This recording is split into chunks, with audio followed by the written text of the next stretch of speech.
Bem-vindo ao Direto ao Ponto com Miguel Silva. O mundo dos negócios pela ótica do direito tributário e do direito empresarial. Junte-se a nós para discutirmos os temas mais atuais e relevantes do mundo empresarial e profissional. Vamos juntos direto ao ponto. Olá, pessoal!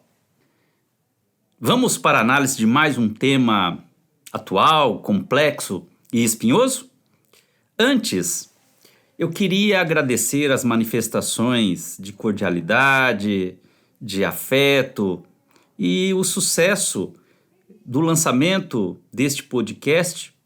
Muito obrigado pelas mensagens que recebi e espero sempre honrar vocês neste podcast. Afinal, ao apreciar a Lei Complementar 160, o STJ deu um cavalo de pau por decidir pela tributação do IRPJ dos benefícios fiscais do ICMS? O título deste episódio inspira-se no artigo publicado no Estadão de 27 de abril de 2023 pela brilhante e destacada jornalista Adriana Fernandes em sua coluna periódica, a qual recebeu o título curto e objetivo: Cavalo de Pau no STJ.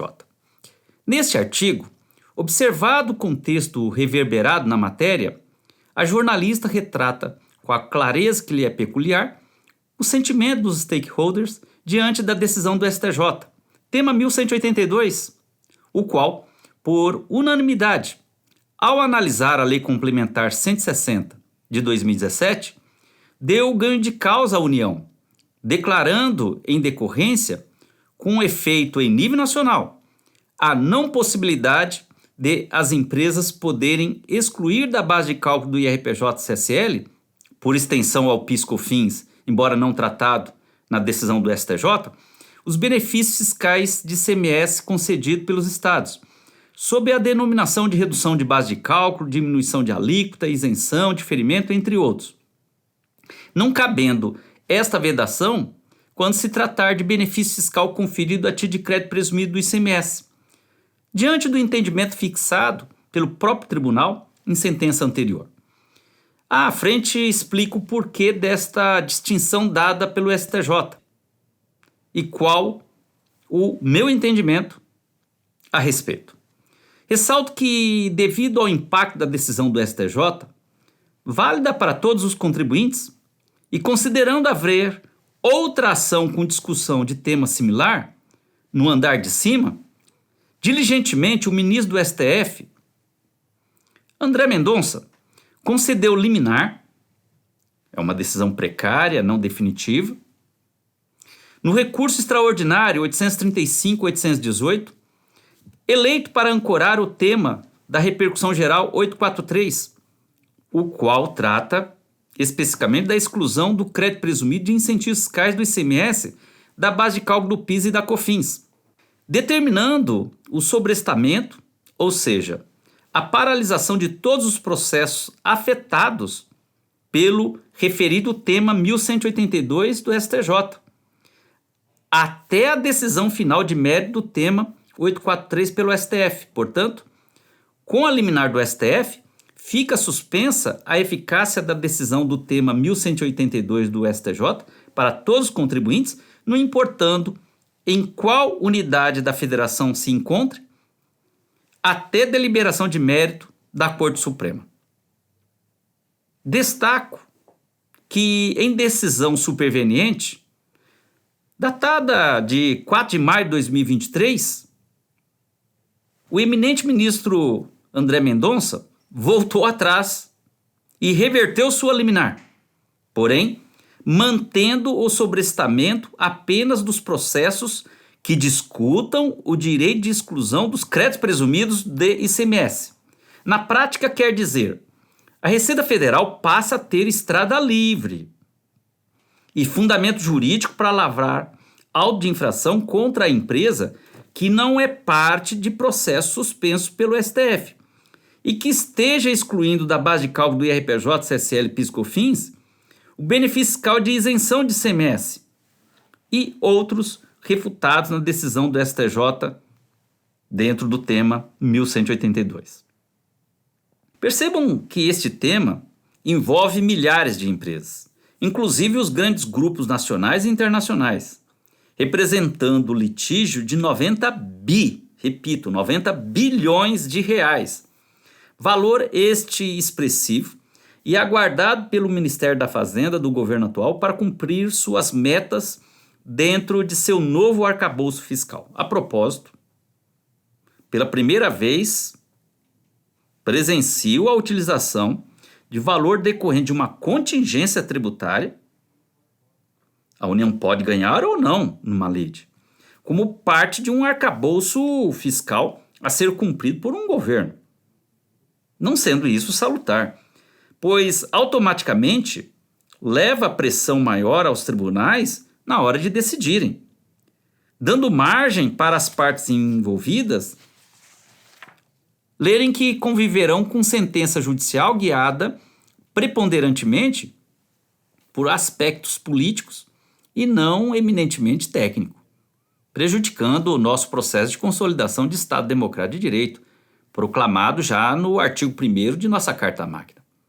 Ressalto que, a par da pressão política junto ao STJ, com os bastidores noticiado pela jornalista Adriana Fernandes, no caso em tela, do tema 1182, vejo na decisão da Corte Superior um teor essencialmente técnico.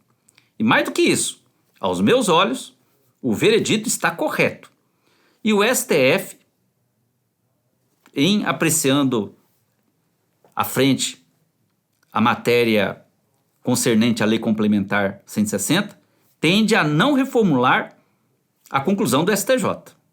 Neste contexto, é incrível o grau de contencioso tributário em que chegamos no Brasil. Revelando estudo recente, elaborado pelo respeitado Instituto de Ensino Superior, INSPER, de São Paulo, já representar em valor o litígio administrativo e judicial brasileiro, a exorbitância, pasmem, de 5,4 trilhões. Estes 5,4 trilhões corresponde a que este valor? Esse valor de 5,4 trilhões, para vocês terem a noção de grandeza, este valor corresponde a 75% do produto interno bruto brasileiro.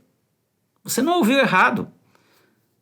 Ao menos 5,4 trilhões em cobrança de tributos eram alvos de disputa em processos judiciais e administrativos no Brasil já em 2019, segundo o estudo do INSPER. A cifra representa mais do que o dobro da arrecadação total dos entes federativos no mesmo ano. Se comparado ao PIB daquele ano, de 2019, a soma de todos os bens e serviços finais produzidos nesse país, o valor corresponde a 75%, como dito.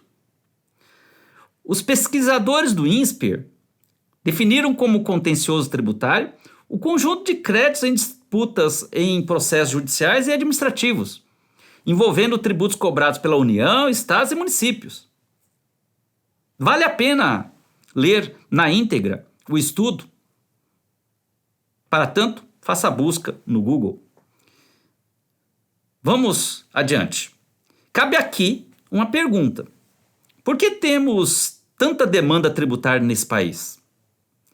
O meu parecer é de que isso se deve, em especial, ao hiperbólico e lunático volume de normas tributárias e suas regulamentações que, a todo tempo, se edita nesse país normas de cunho tributário e fiscal, cumulado com a deficitária qualidade na feitura das normas produzidas no Congresso Nacional, requerendo incessantemente a intervenção do Judiciário para dar a interpretação final.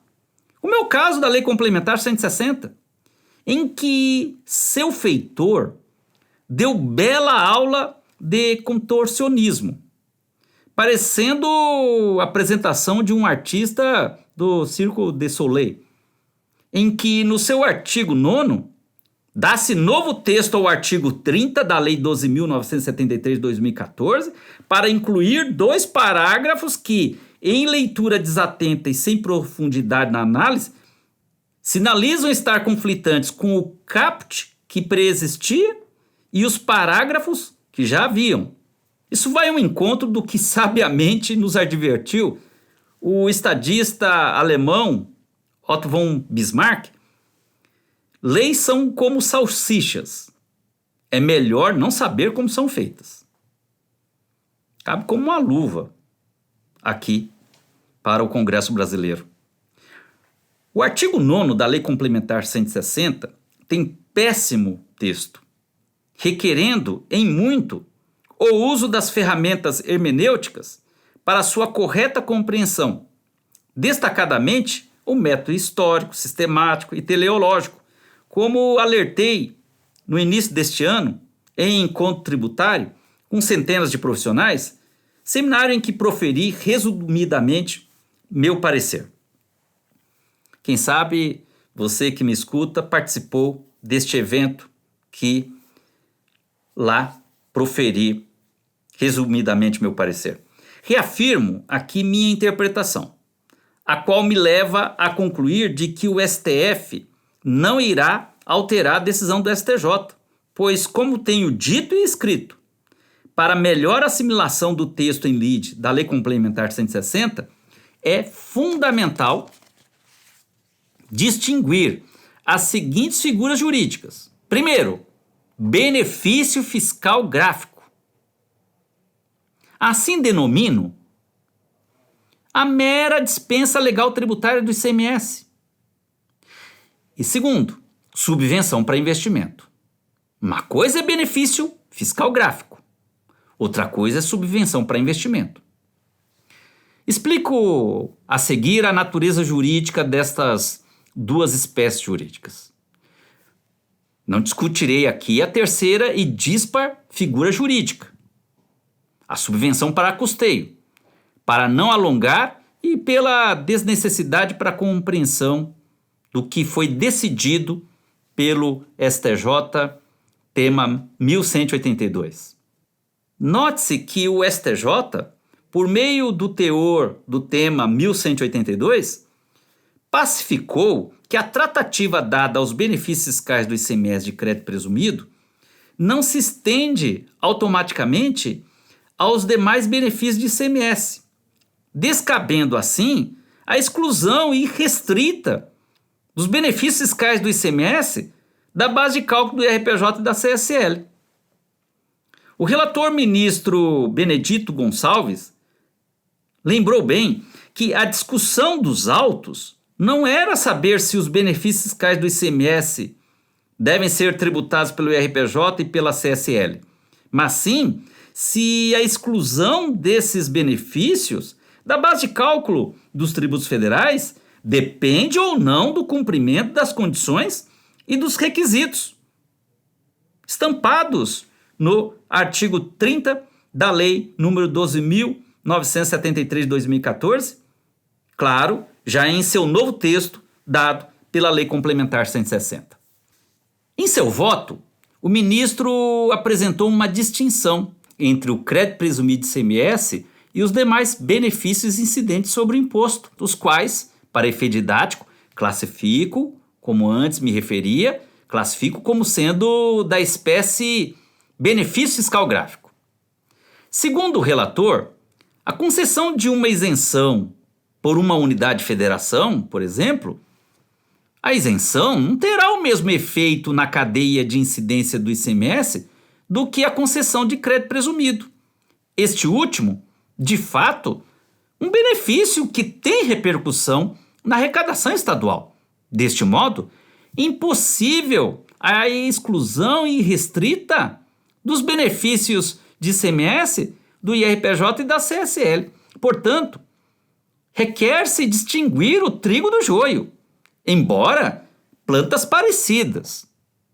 Porém, a segunda O joio trata-se de um falso trigo, devendo ser descartada, como assim nos ensina o prudente homem do campo, devido à sua inutilidade e por se tratar de erva daninha. Há anos defendo, sob a ótica patrimonial, em decorrência, para o balanço da empresa, que a reles e desimportante isenção do ICMS tem a natureza de benefício fiscal gráfico, pois é da sua natureza jurídica, e aqui apresento a natureza jurídica do benefício fiscal gráfico para a compreensão do tema. Ora, benefício fiscal gráfico tem que natureza jurídica? É da sua natureza jurídica borrifar efeitos fiscais estritamente no espaço, no quadrado do tributo estadual, transitando apenas da apuração escritural do ICMS do período, no conhecido SPED fiscal.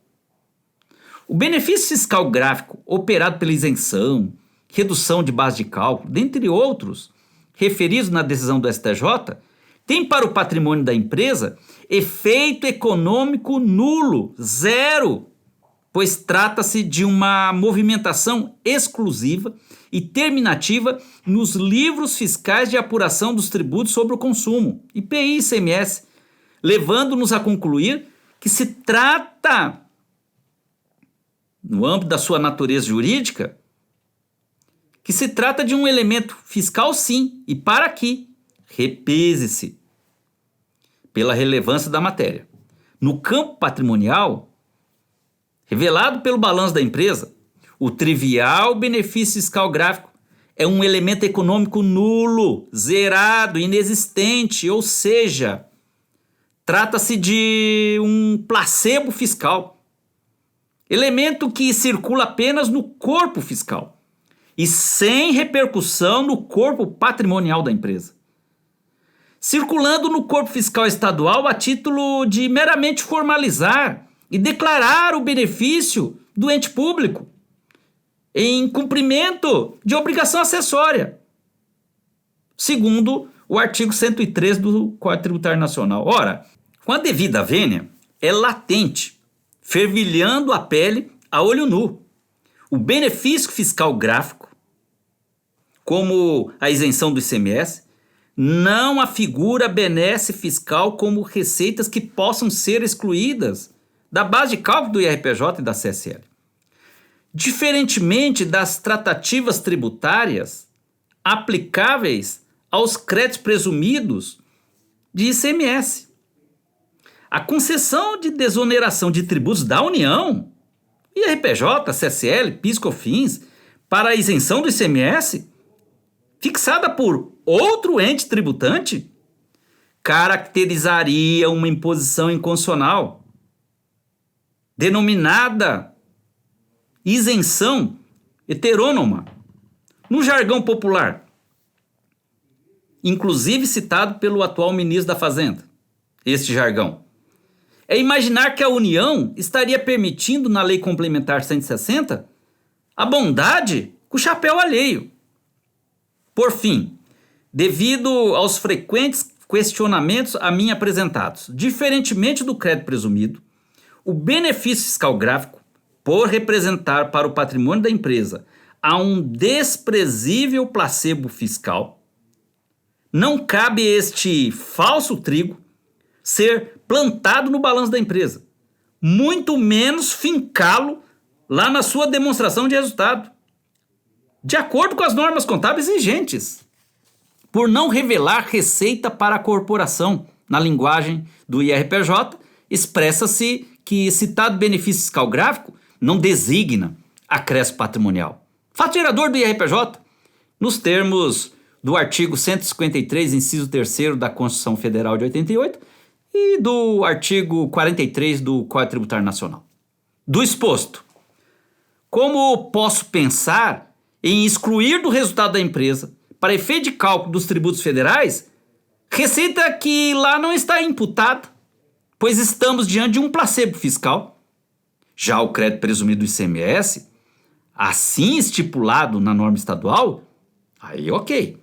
deve ser contabilizado como receita e, em decorrência, ser excluído da base de cálculo do IRPJ, CSL, PIS, COFINS. Concluo.